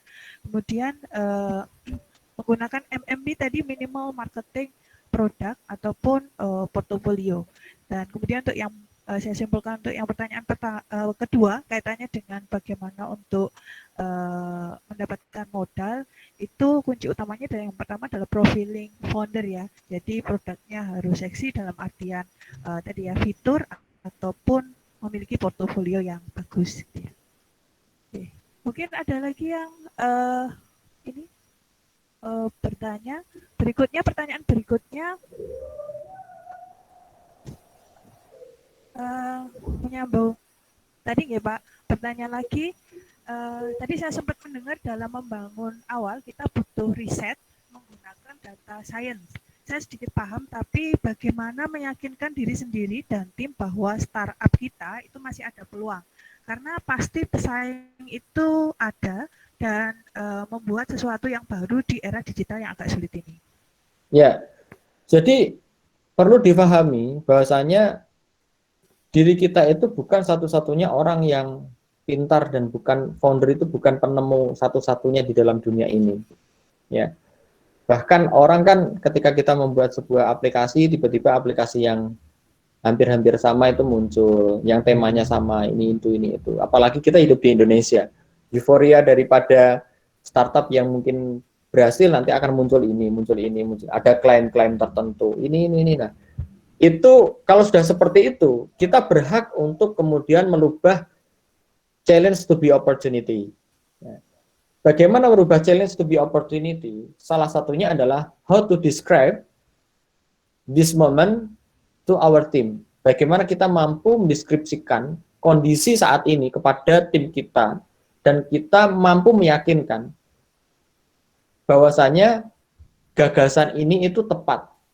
Caranya gimana? Ya kita mikir juga, orek-orek juga. Di variabel-variabelnya apa juga? Diorek-orek di gagasannya. Habis itu didiskusikan dengan temannya. tapi kita juga harus menyisakan sedikit menghilangkan ego kita lah ya, menghilangkan ego kita sebagian. Supaya apa? Kita tidak terlalu keras kepala ketika direspon, kasih feedback oleh tim kita. Karena barangkali gagasan kita itu terlalu ambisius, kadang gitu. Ya. Kelemahan daripada founder atau CEO itu kadang dia merasa, ini introspeksi saya juga nih ya. Teman-teman saya kebetulan waktu itu ketemu sama teman-teman startup besar juga.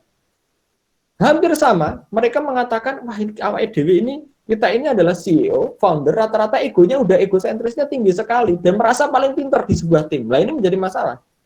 Maka kita harus benar-benar melepas itu, kita mendengarkan, tetapi ingat, kita juga harus mempertahankan argumentasi kita. Berdasarkan apa? Based on data. Based on data. Kalau kita salah menafsirkan data, itu nanti dikoreksi oleh mereka dan kita harus siap. Kalau memang argumentasinya benar. Maka dari itu, kalau Steve Jobs bilang, di dalam sebuah perusahaan, itu silahkan kita berargumentasi, beradu argumentasi totalitas, habis-habisan. Tetapi ingat, tidak ada politisasi di dalam organisasi itu. Penting itu. Kalau politisasi itu kan sudah tidak objektif.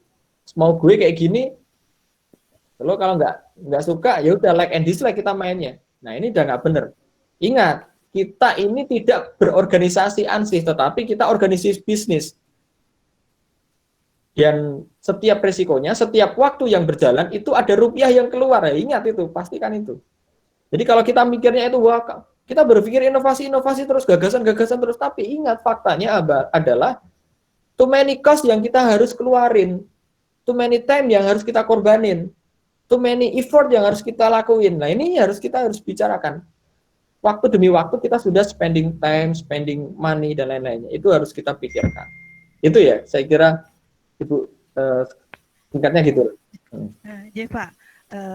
Jadi intinya harus melepas ego, harus melepas ego, tapi tetap fokus untuk mempertahankan tadi ya pemikirannya based on data, gitu ya. Jadi mengubah challenge to be opportunity, karena juga harus memperhitungkan time, cost, and effort. Gitu ya. Kemudian lanjut Pak untuk pertanyaan berikutnya. Perkenalkan, nama saya Soleh Agun dari Universitas Duta Bangsa. Izin bertanya Pak Krisna terkait digitalisasi. Bagaimana tips dan trik mendigitalisasi suatu swalayan atau hipermarket yang harus menghadapi pandemi, sedangkan banyak hipermarket ataupun swalayan itu belum berubah? Apakah bertransaksi melalui WhatsApp saja sudah termasuk digitalisasi dan sudah cukup? Apakah perlu membuat suatu aplikasi ataupun sistem terlebih dahulu? Ya. Terima kasih. Monggo Pak Krisna. Ya, masih banyak yang perlu didigitalisasi dalam hypermart swalayan yang saat ini ada. Masih sangat amat banyak. Ya, kemarin saya sempat diajak diskusi sama salah satu pengusaha juga dari Jakarta dan dia cukup concern di dalam digital. Saya sampaikan sebenarnya di dalam industri hypermarket atau swalayan itu masih sangat banyak. Mungkin kita perlu mengeksplor lagi ya. Tidak hanya sekedar antar mengantar aja. Ya, dalam masalah ini tidak hanya antar mengantar aja. Banyak, tidak hanya juga dalam kasirnya, tidak hanya juga dalam, jadi mulai kasus itu banyak. Maka sekali lagi kita menajamkan kepekaan kita terhadap kebutuhan. Itu memang sometimes kalau kita mau bisnis sesuatu, kita harus masuk di dalam case bisnis itu. Kita harus masuk dulu. Kalau di dalam research itu ada observatory research ya. Kita harus masuk ke situ dan merasakan benar, oh ternyata case-nya ini. Itu saya kira bisa masuk. Dan apakah masuk itu harus jadi pekerja di swalayan atau memiliki swalayan? Tidak. Case daripada swalayan ini kan banyak. Ada case-nya seorang ibu. Kita mau melihat variabel yang mana nih? Variabel pengelola, variabel karyawan, atau variabel pembeli, atau variabel pembeli yang model apa, gitu kan? Kalau variabel pembeli yang model apa, for example, ketika kita berbicara tentang ibu-ibu yang pesan ke swalayan, kemudian ini bagaimana? Apakah kalau WhatsApp pola ini udah diambil oleh ini itu, terus ini harus seperti apa. Nah, nanti akan muncul lagi strategi-strategi, pasti itu. Jadi setiap case ini kita harus mengerucutkan kira-kira variabel yang mau diambil yang mana, dan kita berposisi pada case yang mana, dan itu didalami pasti itu akan ketemu strategi-strategi digitalisasi. Saya kira itu sementara, Bu. Oke. Berarti intinya masih banyak ya Pak, Masih peluang banyak, ya, ya. masih banyak peluang yang perlu digitalisasi gitu ya, sehingga perlu menajamkan kepekaan ya untuk bisa mengambil peluang-peluang tersebut ya. Iya. Oke, lanjut ke pertanyaan berikutnya Pak. Selamat pagi. Sebelumnya mohon maaf, perkenalkan nama saya Ilham Soleh dari Universitas Duta Bangsa Surakarta. Izin bertanya, di era 4.0 saat ini peluang usaha yang dibutuhkan saat ini adalah merujuk ke bagian apa ya Pak? Apakah teknologi ataupun media? Oke, teknologi media. Oke, teknologi itu sangat dibutuhkan, dan media itu akhirnya menjadi bagian daripada teknologi itu sendiri, ya. Jadi ini bukan sesuatu hal yang terpisah akhirnya, karena media itu termasuk salah satu bisnis yang termasuk era-era pertama terdisrupsi daripada kehadiran teknologi, ya. Maka dari itu media akhirnya juga media juga harus akhirnya beradaptasi menggunakan teknologi, ya. Nah, ini peluang usaha dibutuhkan saat ini merujuk ke ya, jadi itu ya, jadi tetap teknologi itu menjadi core yang menjadi perhatian cukup besar, lalu media mengikuti di dalamnya. Nah, permasalahan sekarang apakah benar teknologi ini akan terus menerus akan menjadi sebuah leading jadi menjadi peradaban yang akan memimpin terus menerus ini teknologi. Ya, aset yang paling besar itu kan sumber daya manusia, di mana sumber daya manusia ini selalu berpikir untuk melakukan inovasi. Nah, part of daripada itu adalah teknologi. Nah, selain mungkin nanti ada kesehatan, ada biologi, ada dan lain sebagainya, itu tetap nanti salah satu pengemasannya adalah teknologi. Wallahu a'lam bishawab. Saya kira itu, Bu. Oke, berarti intinya adalah core-nya tetap teknologi, cuma teknologi itu tidak bisa dengan ini ya, tidak bisa dijauhkan dengan media. Jadi media itu tetap berkesinambungan terhadap teknologi, itu ya Pak. Ya. Ini dari Kotlin mengucapkan terima kasih, sangat mudah dipahami masukan buat timnya. Jawabannya sangat membantu. Apakah diperbolehkan untuk kontak yang bisa dihubungi untuk sharing-sharing Pak Krisna? Oke, nanti main aja di kantor. Siap. Nanti saya akan share. Ya. Oke. Nanti deh, mungkin ada pertanyaan lagi di bawah. Lanjut. Dari Mbak Kurnia Retno Wulandari. Assalamualaikum, perkenalkan saya Kurnia Retno dari Universitas Duta Bangsa. Dalam perjalanan membangun OUT pasti ada sebuah kendala ya Pak. Adakah kendala yang sangat kompleks yang ditemui, dan bagaimana cara menemukan penyelesaian di titik tengah agar bisa keluar dari permasalahan itu sendiri? Oke. Kemudian motivasi apa yang diambil sampai OUT itu bisa dikenal dengan masyarakat umum? Terima kasih. Oke, kendalanya adalah terus terang fundamental daripada kendala kita itu adalah manpower. Ya, manpower itu penting banget. Kita merubah mindset fixed mindset ke growth mindset itu benar-benar challenging banget, apalagi di daerah. Saya di ORT itu kebetulan kita ada kantor itu di Jakarta, di epicentrum Kuningan. Nah, saya ketika TikTok koordinasi dengan teman-teman di pusat di Jakarta dengan daerah itu benar-benar sudah sangat berbeda.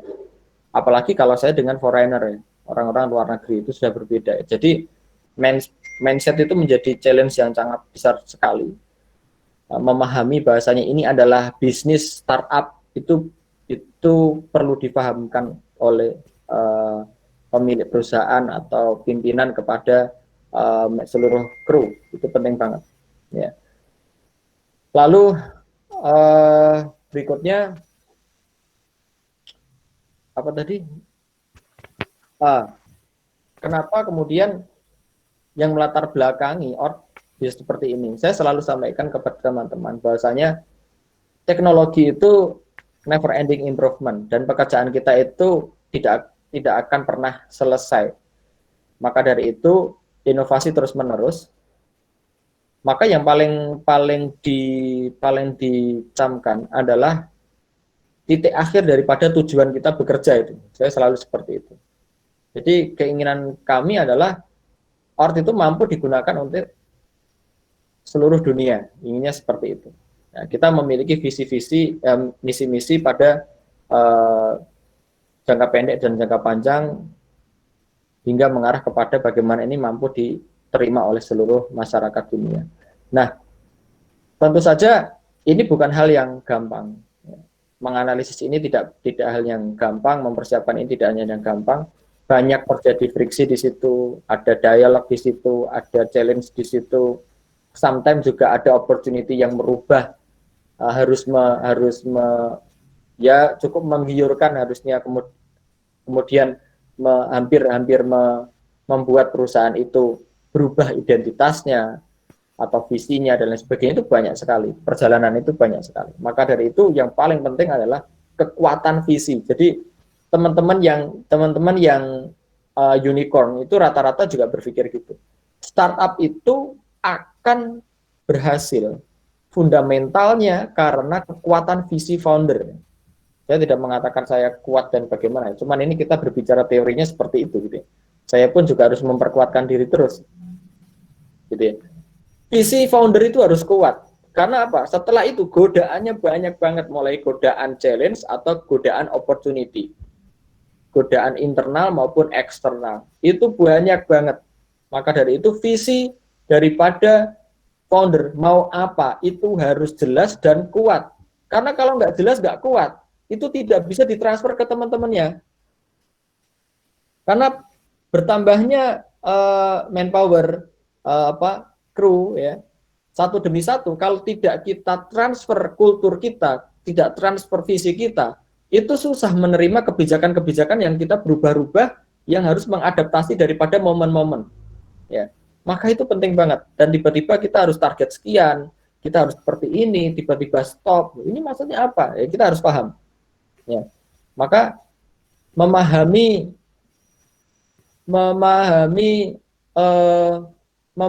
visi dan mampu mentransformasi visi ke seluruh tim itu penting banget. Kalau teman-teman mungkin melihat sebuah organisasi atau perusahaan itu rata-rata visinya tertulis ya.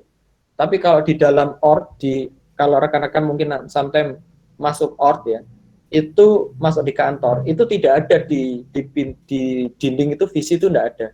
Bahkan ketika saya ditanya visi misi perusahaan ini apa Pak, saya akan menceritakan. Jadi ketika visi itu saya akan ceritakan menjadi sebuah narasi dan narasinya akan itu terus.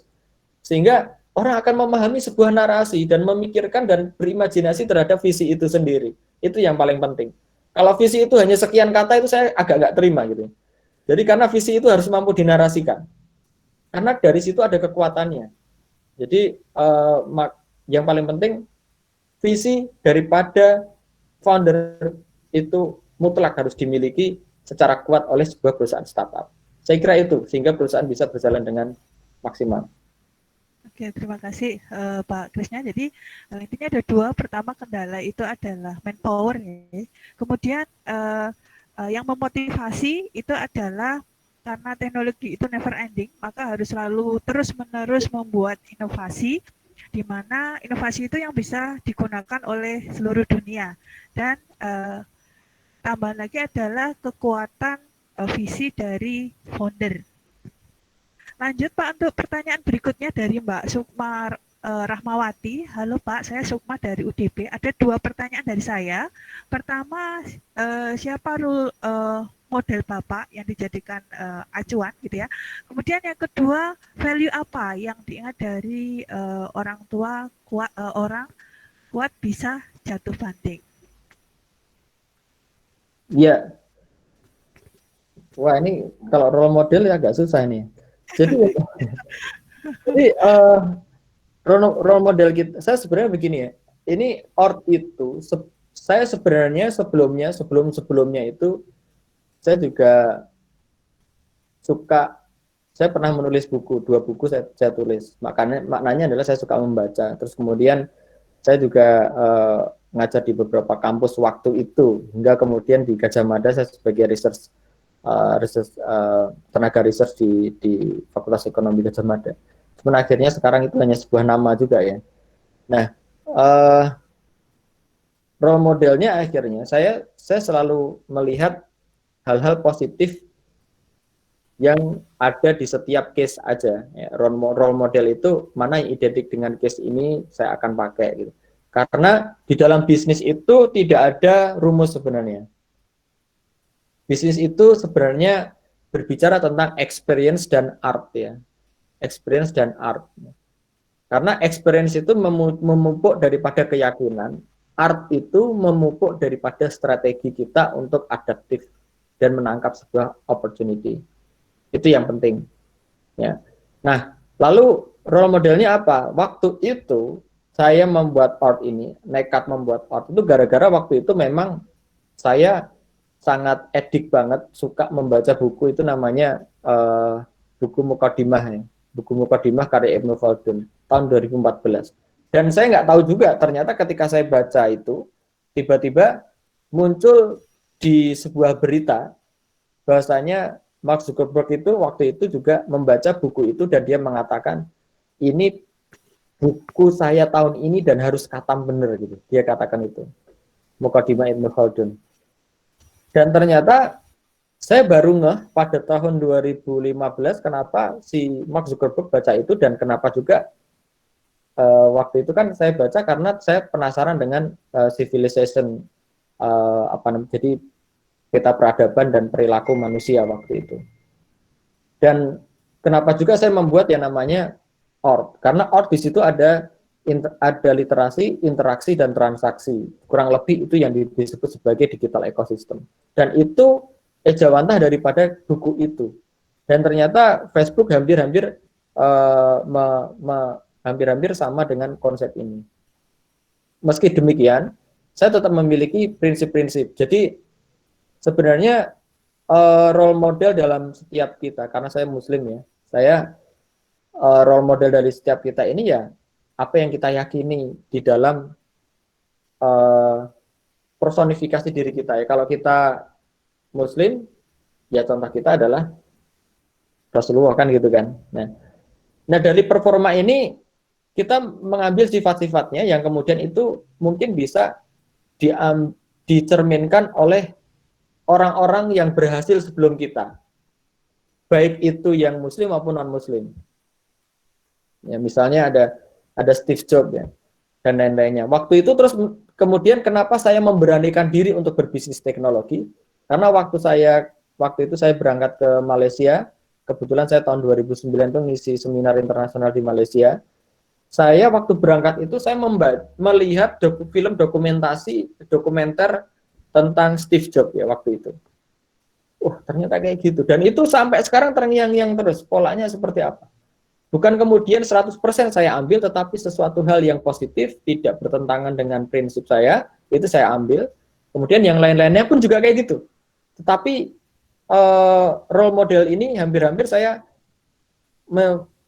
di bawah sadar saya itu saya melihatnya konsepnya daripada apa yang Steve Jobs ambil waktu itu. Namun demikian tidak 100% saya ambil. Kenapa? Karena ada filtering di situ berdasarkan keyakinan masing-masing kan gitu. Nah, itu yang harus kita yakini. Nah, maka dari itu berbicara masalah role model itu sejauh mana kita mampu belajar sebenarnya. Mampu belajar dan mampu mencontoh sesuatu hal yang baik. Ya, intinya kita harus selalu terbuka untuk mengambil role model. Karena role model itu never ending. Tapi ingat, pakemnya mana, titik tolaknya mana, yaitu kalau saya di Rasulullah Nabiullah Muhammad SAW. Karena itu sebagai filtering saya menjadi role model yang terbaik. Itu ya. Kemudian, ya semoga nggak bingung dengan penjelasan ini. Oke. Kemudian yang kedua adalah value apa yang diingat dari orang tua kuat bisa jatuh? Maksudnya gimana? Mungkin yang dimaksud value apa yang diingat dari orang tua, Pak, buat bisa jatuh banting Oh, di gitu ya. bisnis ini. Apa ya? Belajar sih ya, belajar. Paling utama kita apa ya? Value dari orang tua ya jujur ya, yang paling penting itu. Kejujuran itu penting. Dan kejujuran itu susah ya. Ya ini, kejujuran itu susah. Jujur itu tidak kemudian hanya mengungkapkan saya begini kemudian saya ungkapkan begini, tidak. Ya. Juga tidak mengumbar aib, tidak. Ya. Tidak. Jujur itu adalah bagaimana kita ketika mengatakan sesuatu dan kita mampu membuktikan sesuatu itu. Dan dalam proses membuktikan itu butuh waktu dan penjelasan kepada orang yang sudah kita sampaikan bahwasanya kita itu seperti ini. Ya. Itu yang penting. Karena di tengah-tengah membuktikan itu banyak syak prasangka gitu ya. Akhirnya kita berpotensi untuk keluar dari garis kejujuran. Akhirnya bohong sedikit ya. Naudzubillah dari. Itu yang menjadi masalah. Ya, saya selalu ini selalu saya sampaikan di dalam perusahaan itu. Saya ada sebuah forum namanya tuning frekuensi. Saya selalu sampaikan, kita kalau ingin menguasai dunia itu dengan kejujuran. Kenapa? Ya sekali lagi role model saya ada Rasulullah SAW. Itu beliau Nabi Muhammad itu ketika menguasai sebuah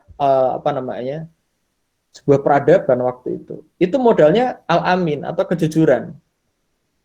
Ya, kejujuran. Nah, kejujuran itu banyak hal penafsiran. Satu, menyampaikan hal yang benar. Dua, membuktikan sesuatu hal yang benar. Nah, membuktikan ini mendukung proses. Ya, kita mengatakan saya bisa seperti itu. Ketika kapan? Ya nanti kita proseskan. Itu kita harus jujur pada diri sendiri juga dalam prosesnya itu. Ini yang penting. Nah, kita juga harus jujur, itu prinsipnya ada transparansi di situ. Transparansi terhadap kru. Ya. Saya jarang sekali menyebut karyawan di dalam perusahaan saya. Ya, mereka adalah kru saya. Ya. Terus kemudian kita juga harus transparan terhadap, ya, kalau mungkin sudah berkeluarga, para startuper ini kalau sudah berkeluarga, tolong juga sampaikan strategi kamu kepada istri atau suami atau orang tua. Untuk apa? Ingat, orang usaha itu up and down gitu ya. Dan kita selalu berharap up terus lah. Up terus pokoknya. Harapannya gitu.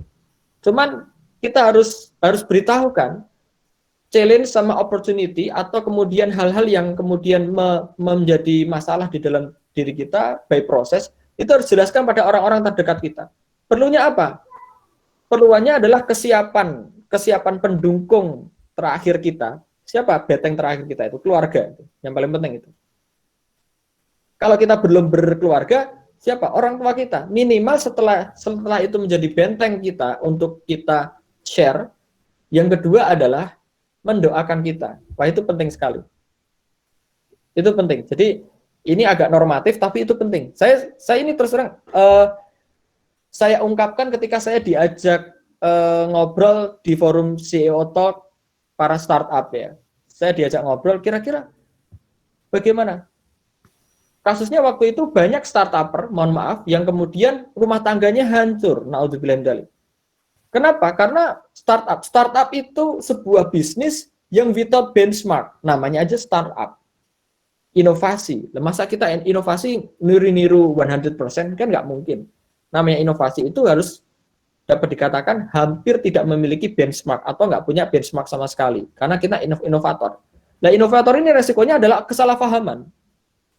Atau kemungkinan sesuatu hal yang prosesnya mungkin seperti itulah. Maka harus disampaikan kepada orang-orang terdekat. Saya melakukan ini, sekarang prosesnya ini, sekarang ada masalah ini, dan bagaimana itu harus disampaikan. Jadi kejujuran itu dimensinya banyak. Mulai dari orang terdekat kita, keluarga kita, kemudian karyawan kita, kemudian klien kita, kemudian investor mungkin, atau kemudian diri kita sendiri yang kemudian harus meyakini daripada argumentasi yang kita lakukan ini tujuannya benar. Dan kita harus jujur pada diri kita, ini untuk siapa? Nah itu, jangan kemudian kita salah orientasi dan itu mengakibatkan visi kita tidak kuat. Wallahu a'lam. Gitu Ibu. Oke, Pak Krisna, terima kasih. Jadi intinya role-nya itu karena membaca dan mengambil nilai-nilai positif dari setiap case yang ada ya. Dan yang kedua kunci utamanya adalah jujur, gitu ya. Mohon maaf Pak Krisna karena ini waktunya sudah habis. Nanti untuk teman-teman peserta webinar yang masih ingin lanjut diskusi dengan narasumber kita, beliau Bapak Krisna, itu bisa chat via ORT di Krisna Adityangga dengan akun beliau adalah @krisna ya. Ya. Mungkin ada pesan dari Pak Krisna untuk teman-teman webinar mungkin yang mempunyai startup atau inovasi di dunia bisnis, monggo sebelum ditutup. Ya, dalam kita mempertahankan ide kita, gagasan kita, satu bolehlah kita agak keras kepala, tetapi ingat kita harus down to earth, reading the data, kita harus baca data itu dan pastikan mampu berkolaborasi dengan baik tanpa harus mengedepankan ego yang berlebihan. Itu penting banget. Dan pastikan kita harus merasa diri kita itu tidak paling wow, karena ini kalau mau jadi para startuper kan rata-rata mau jadi foundernya nih. Nah, kalau kemudian kita bukan foundernya, kita itu adalah part of team, kita orang yang direkrut, mungkin kita co-foundernya, atau kemudian kita tim atau crew, maka pastikan kita juga harus memiliki integritas yang baik di dalam perusahaan atau tim yang nantinya akan kita kita kembangkan. Dan pastikan mindset bahasanya bekerja di dalam startup itu tidak semata-mata tidak dicari enaknya saja. Di startup itu banyak cerita luar biasanya. Jadi jangan dilihat santainya bekerja tanpa seragam dan lain sebagainya, bekerja tanpa jam dan lain-lainnya. Tidak, jangan dilihat itunya saja. Itu hiburan, itu part of.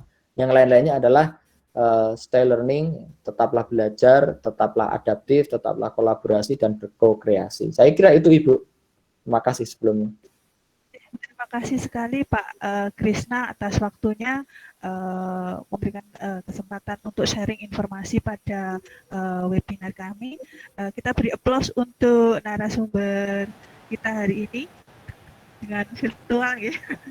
Oke, saya kembalikan ke pembawa acara, monggo Mbak Sapta untuk menutup webinar pada pagi hari ini.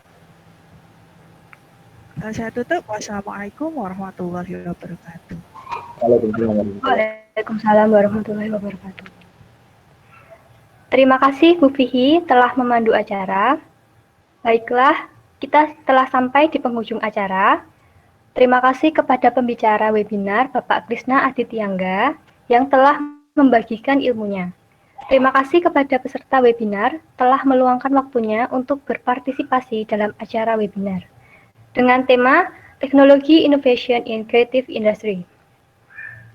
Kami selaku panitia memohon maaf apabila selama penyelenggaraan acara ini masih ada kekurangan. Semoga ilmu yang kita peroleh dalam webinar ini dapat bermanfaat untuk kita semua. Sebelum acara ini ditutup, marilah kita mengucap hamdalah secara bersama-sama. Alhamdulillahirrahmanirrahim. Jangan lupa untuk mengisi form absensi terlebih dahulu sebelum keluar dari acara ini. Untuk linknya bisa dilihat di fitur chat. Sertakan bukti screenshot selama acara berlangsung untuk membuktikan Anda telah mengikuti acara webinar ini. Untuk absensi paling lambat kami tunggu sampai jam 3 sore ini. Untuk sertifikat akan dikirim via email masing-masing peserta webinar, paling lambat 1 minggu setelah acara. Untuk materi akan di-upload di Google Drive dan nanti linknya akan di-share. Stay safe and healthy, nantikan event kami selanjutnya. Kami selaku panitia pamit undur diri. Wassalamualaikum warahmatullahi wabarakatuh.